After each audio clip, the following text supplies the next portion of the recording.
Igreja, eu estou muito feliz hoje porque fazia um tempinho, né? Devido a esse tempo que nós passamos fora, que eu não ministrava a igreja.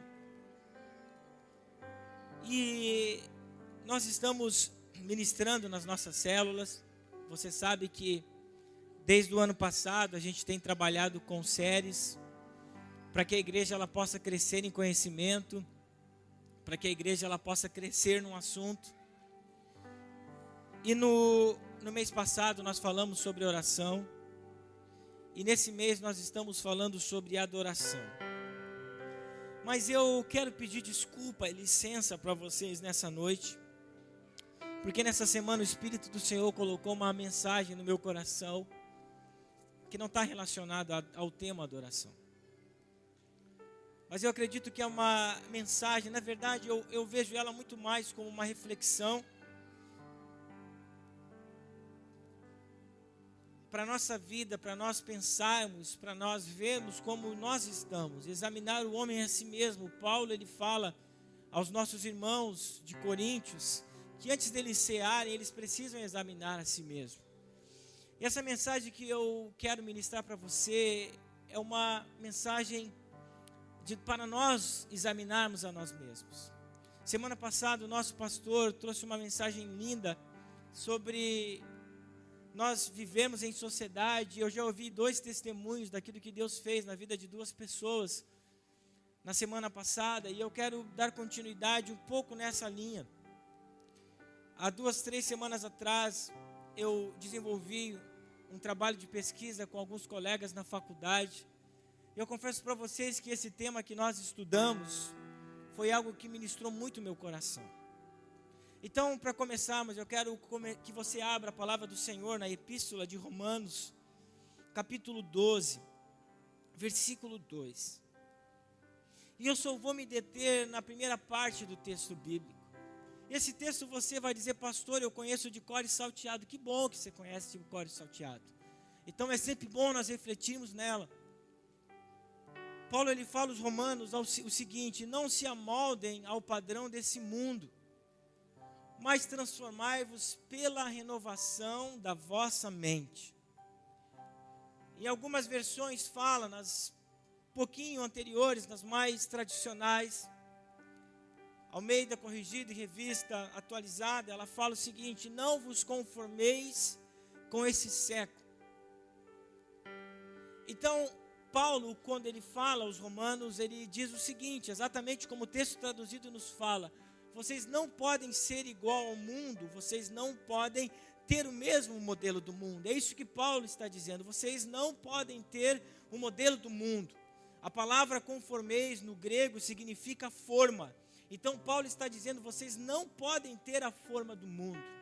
Então eu começo a introdução dessa palavra falando um pouco sobre o mundo. O contexto sociológico que nós vivemos nos dias atuais, ele é chamado de pós-modernidade. A pós-modernidade ela começou em meados da década de 60. Antes disso, logicamente, nós tínhamos a modernidade, mas eu quero que você comece a pensar comigo.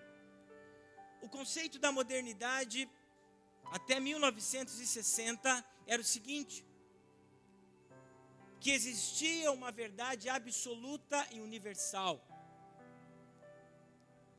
Que existiam verdades que elas não podiam ser transformadas, e aquilo eram verdades absolutas. Você vai dizer: pastor, isso aí show de bola, a palavra nos fala isso, que somente é uma verdade, com essa verdade ela vos libertará. Falando do nosso lado agora, cristão. E depois da década de 60 começou a surgir a pós-modernidade. E a pós-modernidade ela foi um quebra de paradigma. Porque a pós-modernidade começou a ensinar que nós não temos mais uma verdade absoluta. E no ano 2000, surgiu um grande autor chamado Bauman. E ele cria um conceito para essa pós-modernidade. Quantos estão comigo estão me entendendo? Esse conceito que ele chama, ele fala modernidade líquida. Então, nós podemos entender que até a modernidade, nós vivíamos algo sólido, algo concreto, algo que nós podíamos palpar. Então, Bauman vem e fala que nós já não vivemos mais esse tempo. Sabe por quê? Porque não existe mais uma verdade absoluta, porque hoje as verdades são fragmentadas, cada um tem a sua verdade, é ou não é? Se você senta para conversar para alguém, cada um defende uma verdade, cada um pensa como ele quer e fala, não, essa é a minha verdade e não existe outra. É um tempo líquido. Então Bauman, ele explica que hoje, por essa liquidez, tudo que nós seguramos nas mãos, presta atenção em mim, começa a escorrer pelos dedos. Tudo que nós tentamos fazer com que haja forma, por causa do fluido, ele respinga, ele sai do lugar e de repente ele não está mais onde estava. Então, para resumir isso, nós vivemos em tempos de instabilidade. Nós vivemos em tempos difíceis. Nós vivemos em tempo onde existe uma crise de autoestima. Onde as pessoas, por causa dessa instabilidade, elas andam correndo de um lado e para o outro. Elas ficam buscando ser conforme o padrão desse mundo, se amoldar ao mundo. E o advento da internet nos trouxe essa característica. Quando começaram a surgir as redes sociais, a primeira foi MySpace, depois Orkut e assim por diante. Então hoje as pessoas, por essa crise de autoestima, elas procuram mostrar para o mundo algo que elas não são. Elas começam a tirar foto de felicidade, mas quando você entra no íntimo da vida dela, você percebe que ali de fato não existe uma felicidade, mas sim que ela está externando algo que ela não existe. Sabe por quê? Porque a amiga dela postou uma foto muito bonita e por ela viver essa crise de autoestima, ela precisa postar uma foto mais bonita ainda. Quantos estão comigo? Eu também posso dizer, agora falando um pouco da psicologia, quando Freud ele fala sobre o narcisismo. Você sabe qual é a história de Narciso? Pergunta para o seu irmão, sabe quem foi Narciso? Ele vai dizer, eu conheci um vizinho meu, né? E o Narciso era pedreiro, e não era um bom pedreiro, não, pastor. Ele era meio facão, gostava de uma pinga, não é esse Narciso. Narciso fala sobre a mitologia grega. E olha esse cara. Ele era tão bonito, mas tão bonito, o gato, que nenhuma mulher era suficiente para ele. Olha só que loucura. E a mulherada ficou histérica com aquilo. Então elas chamaram uma deusa, oraram por essa deusa para que pegasse uma maldição em Narciso. E olha só. E um dia estava Narciso colhendo maçãs. Isso daqui é por minha conta, tá? E também é mitológico, não é verdade.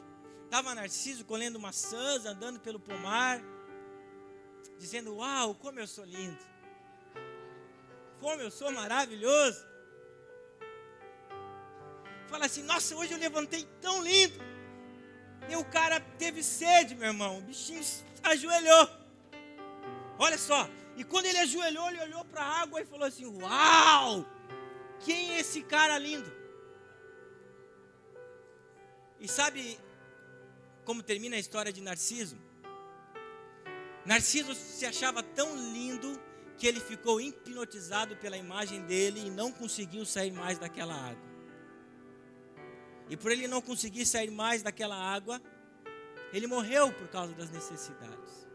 Então nós vivemos nesse mundo narcisista, onde as pessoas buscam a beleza a qualquer preço, e também isso está conectado com o hedonismo, aonde é uma busca de uma satisfação, fazer tudo para aquela satisfação pessoal.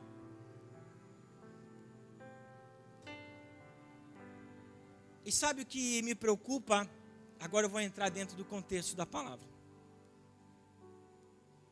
Que muitos dentro da igreja, por não renovarem a sua mente em Cristo, estão se moldando ao mundo.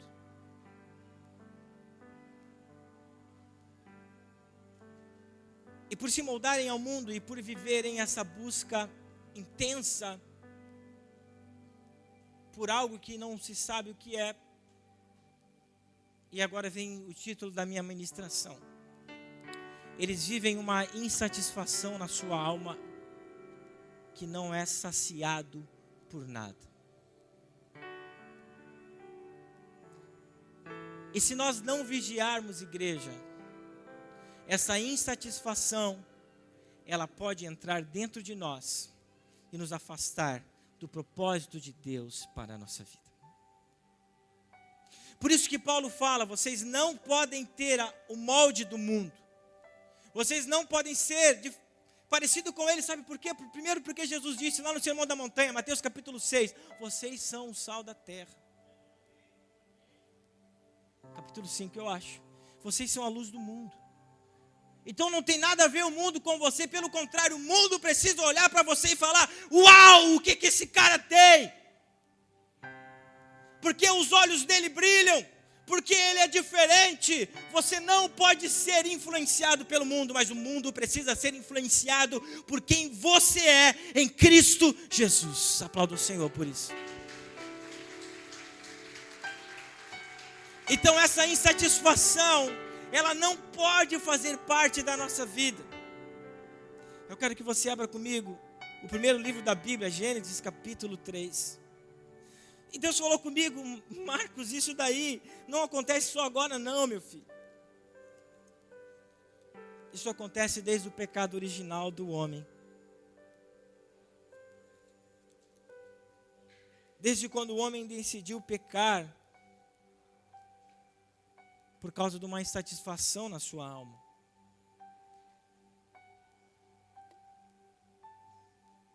Eu vou ler até o versículo 11 ou 12, e depois nós vamos trabalhar alguns versículos. O texto bíblico nos fala o seguinte, vou ler com vocês. Ora, a serpente, o mais astuto de todos os animais selvagens que o Senhor Deus tinha feito, ela perguntou à mulher, foi isto mesmo que Deus disse, não comam de nenhum fruto das árvores do jardim? Respondeu a mulher, a serpente, podemos comer do fruto das árvores do jardim. Mas Deus disse, não comam do fruto da árvore que está no meio do jardim, nem toquem nele, do contrário vocês morrerão. Disse a serpente à mulher, certamente não morrerão. Deus sabe que no dia em que dele comerem, seus olhos se abrirão e vocês, como Deus, serão conhecedores do bem e do mal. Quando a mulher viu a árvore, parecia agradável ao paladar e era atraente aos olhos. Aqui começa a ruína. Além disso, desejável para dela se obter o discernimento. Tomou do fruto, comeu e deu ao seu marido, que comeu também. Os olhos dos dois se abriram e perceberam que estavam nus, então juntaram folhas de figueira para cobrir-se. Ouvindo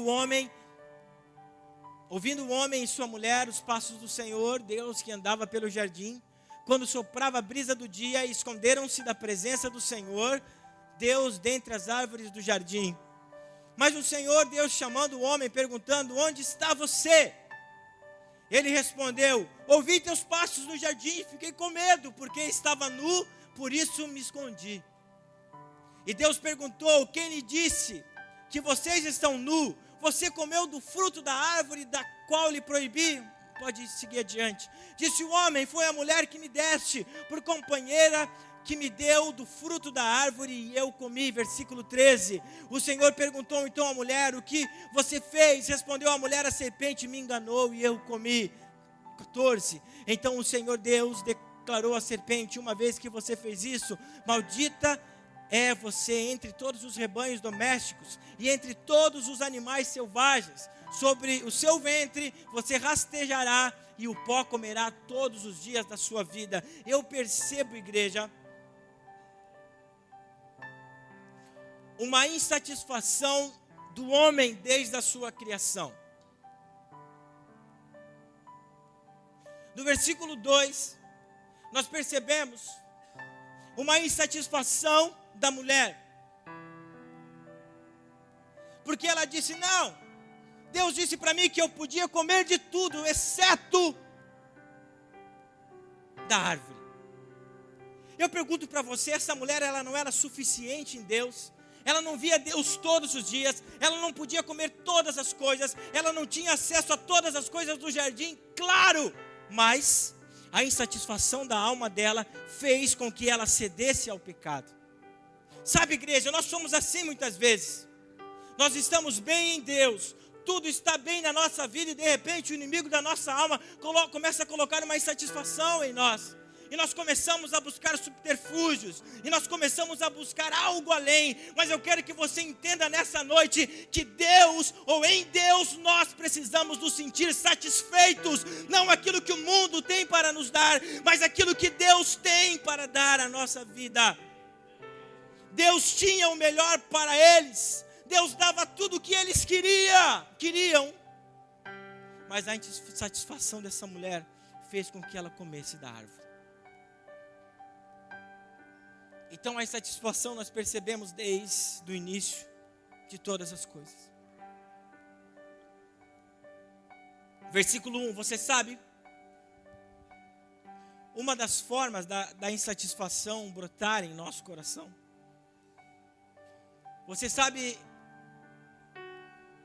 qual é uma das formas do inimigo brotar insatisfação no seu coração? Olha para mim. As influências negativas, aquelas pessoas que não são boca de Deus para nós, nos influenciam negativamente e geram insatisfação na nossa alma. O versículo 2 fala que aquela mulher, ela foi influenciada pela serpente. Ela tinha tudo em Deus, mas as influências negativas, elas vêm até nós e roubam tudo aquilo que Deus tem para a nossa vida.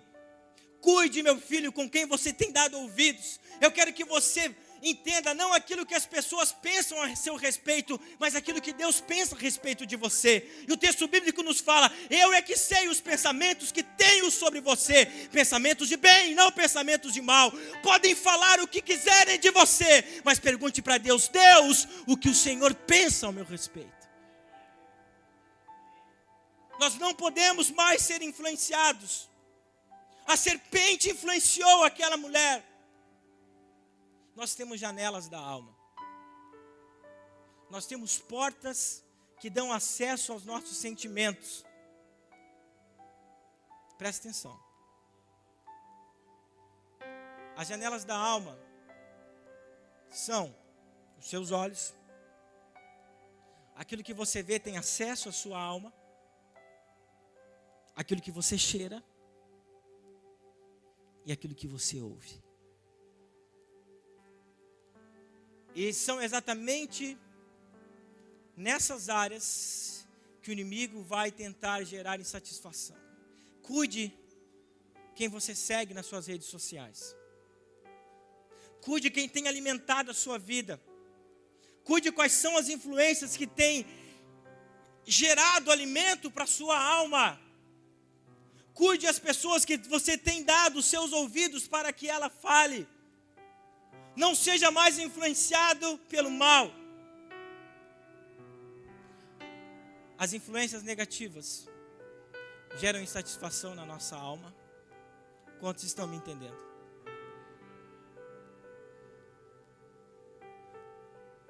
Gente, e começa a vir uma cadeia de destruição na nossa vida. Versículo 11 até o 13. A insatisfação gera uma cadeia de destruição na nossa vida.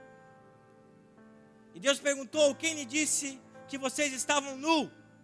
Você comeu do fruto da árvore da qual lhe proibi? Versículo 12, olha para mim. Sabe qual é o maior erro nosso? Que quando nós estamos insatisfeitos, nós não assumimos o nosso erro. Nós não assumimos a nossa insatisfação. Sabe o que é melhor? É melhor eu falar que foi ele do que fui eu. É melhor eu dizer: não, pastor, o problema é a igreja. Versículo seguinte, disse o homem: foi a mulher que o Senhor me deu por companheira. Olha a audácia de Adão. Sabe em quem ele colocou a culpa? Em Deus, igreja. Ele falou assim: eu não, Deus, eu não, capaz, foi tu, mano. Olha só. Às vezes nós somos assim. Não, eu não tenho culpa, foi o Senhor. Deus, foi tu, Deus. Terceirizar a culpa. E Deus foi olhar para a mulher e falou assim: ei, mulher. E ele disse: não, Senhor, foi a serpente. Eu quero contar uma experiência que eu vivi há 3 semanas atrás. Quando a gente estava em Londres, eu vivi uma das experiências que eu sempre desejei na minha vida. Eu sempre tive o sonho de conhecer uma igreja. Eu não vou falar o nome da instituição, quem me segue viu, que está espalhado no mundo todo. E eu admiro muito o trabalho deles. Admiro muito algo que queima dentro do meu coração de ser um pouquinho parecido. É claro que Deus tem uma missão para cada igreja, mas aquilo que nós podemos nos espelhar e fazer de bom, isso é importante para nós. E eu saí daquele culto e falei: uau, é impressionante, gente, a tecnologia é impressionante, sincronismo. Uma igreja que fala de Jesus, uma igreja com inúmeros projetos missionários. Eu fiquei abismado, eu estava sentado lá, eles estavam mostrando um trabalho que eles fizeram. Eles foram até a Síria, se eu não me engano, pegaram uma família que estava derrotada lá, trouxeram para Londres, pagaram para eles uma casa, pagaram inglês para eles, pagaram a comida, até que eles conseguissem ter um emprego e assim por diante. Incrível. Show de bola. Olha para mim. Você sabe o que eu ouvi depois do culto?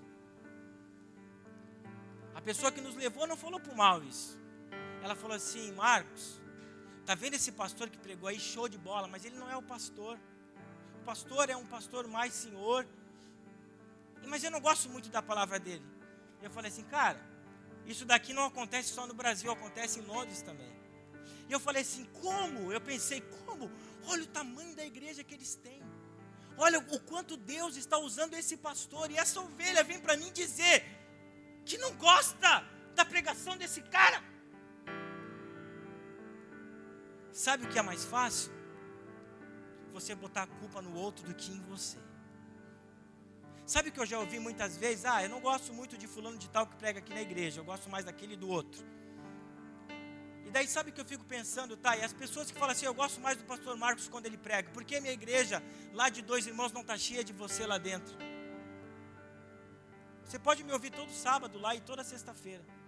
Eu gosto mais da pastora Priscila. Por que a rede de jovem não está cheia? Se você pode ouvir ela todos os sábados.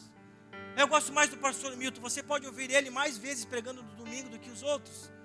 Eu quero dizer para você, meu filho, que o problema está em você. Há uma insatisfação na sua alma, que não somos nós que vamos suprir, mas é o Espírito Santo de Deus que vai suprir a sua alma. Não é aquilo que nós falamos, mas é aquilo que Deus faz. Quem convence você não somos nós. Sabe o que a Bíblia diz? A Bíblia fala: quem convence da justiça, do juízo e do pecado é o Espírito Santo de Deus. Aplauda o Senhor. É mais fácil. É mais fácil. Quantos eu já ouvi: pastor, eu quero trocar de célula, que meu líder não está funcionando. Quem não está funcionando é você. A insatisfação da sua alma. Está bravo, pastor? Nem um pouco, eu amo você demais. Mas eu fiquei assim, eu falei: obrigado, Espírito Santo de Deus, me trouxe aqui para me dizer que isso acontece em tudo quanto é canto. Há um monte de gente, e esse monte de gente é insatisfeita, porque não tem Deus na sua vida como deveria ter.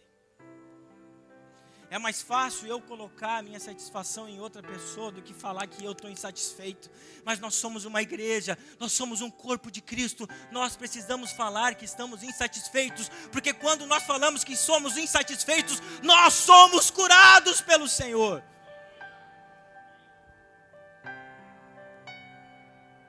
Vamos lá para o Evangelho segundo João, capítulo 21 e versículo 3.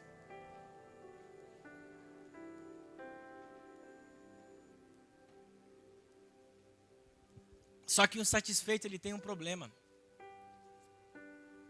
O insatisfeito, ele influencia. O insatisfeito, quando está doente, parece uma peste, começa a pestear um monte de gente. texto bíblico que eu vou ler agora é exatamente isso. Pedro estava insatisfeito com ele mesmo, porque ele havia negado Jesus. Pedro estava desiludido com a vida dele, porque ele havia negado o seu Salvador.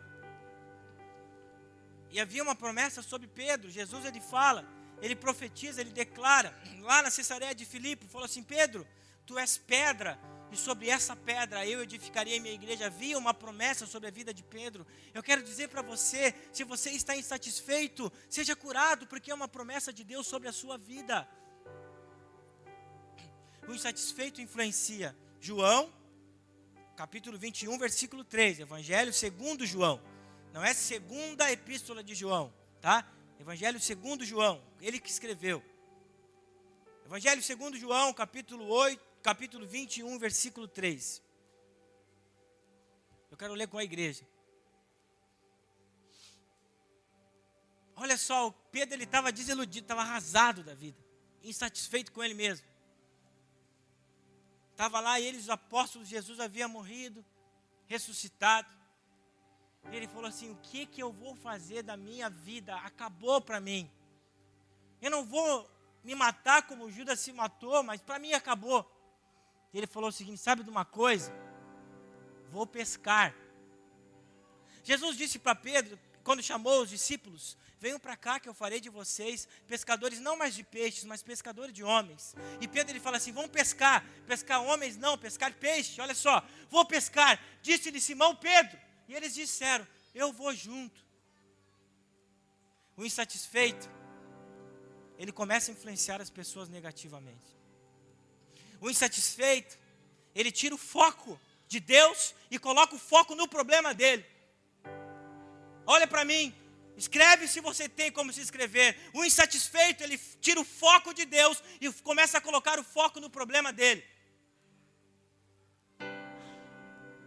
Pedro estava arrasado e começou a atrair todo mundo para o problema dele.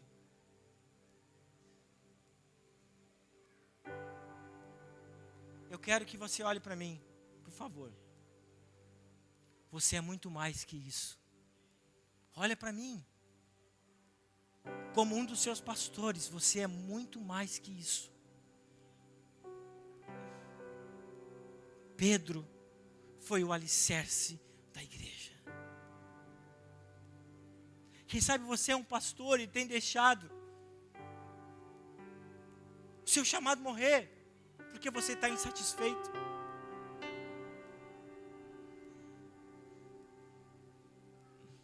Não olhe para a sua insatisfação. Olhe para Jesus. Mas sabe o que me impacta mais, igreja? É que nós servimos um Deus com uma graça gigantesca. Um Deus de misericórdia. Um Deus que sempre está pronto para te perdoar. E não somente para te perdoar, para confiar novamente em você e restaurar por completo a sua vida. É um Deus que fala assim: filho, você errou, e errou feio, mas eu continuo confiando em você. Eu continuo confiando naquilo que eu disse para você. Se você está insatisfeito, eu sou a sua satisfação. Se você não acredita mais, eu do céu olho para você e acredito em você. Eu acredito em você.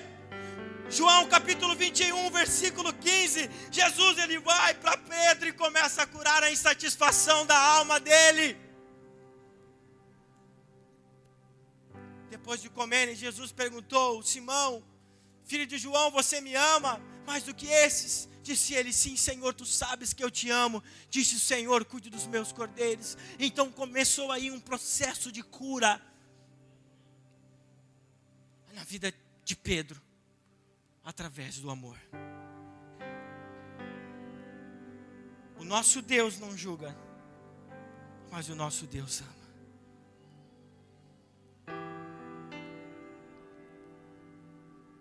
A cura da nossa insatisfação está naquele que gera satisfação em nós.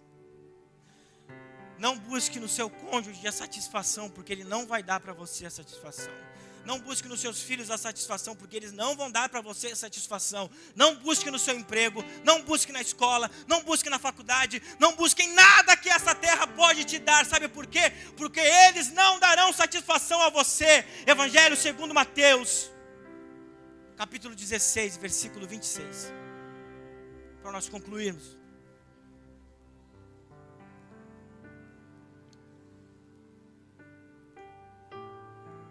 Pois o que adiantará o homem ganhar o mundo inteiro e perder a sua alma?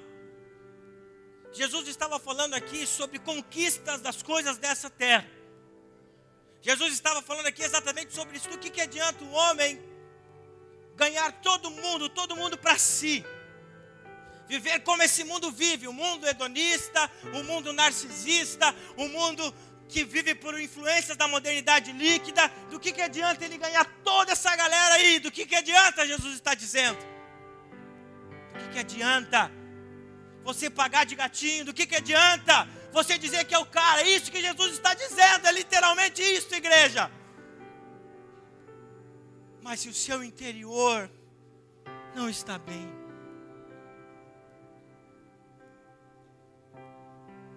do que adianta nós ganharmos o mundo? Do que adianta nós buscarmos em primeiro lugar esse mundo? Do que adianta nós fixarmos os nossos olhos no material, se nós somos eternos?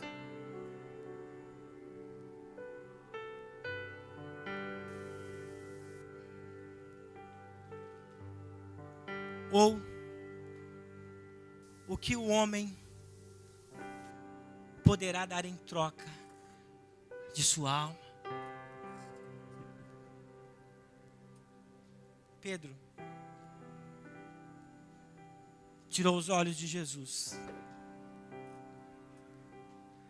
Não foi uma e nem duas vezes. Pedro tirou os olhos de Jesus em algumas situações que eu me lembro. Lá quando ele estava na tempestade. Pedro tirou os olhos de Jesus quando ele cortou a orelha do soldado. Pedro tirou os olhos de Jesus quando ele negou a Jesus 3 vezes. Pedro tirou os olhos de Jesus quando ele disse para os seus irmãos, discípulos de Jesus: vamos pescar. Quando nós tiramos os olhos de Jesus, nós olhamos para a nossa insatisfação da alma.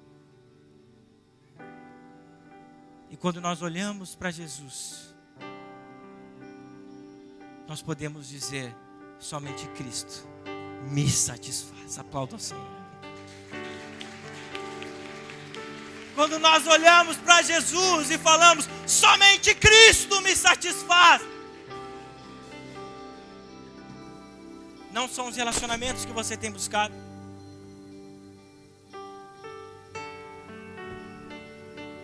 Não são as coisas materiais que você tem buscado.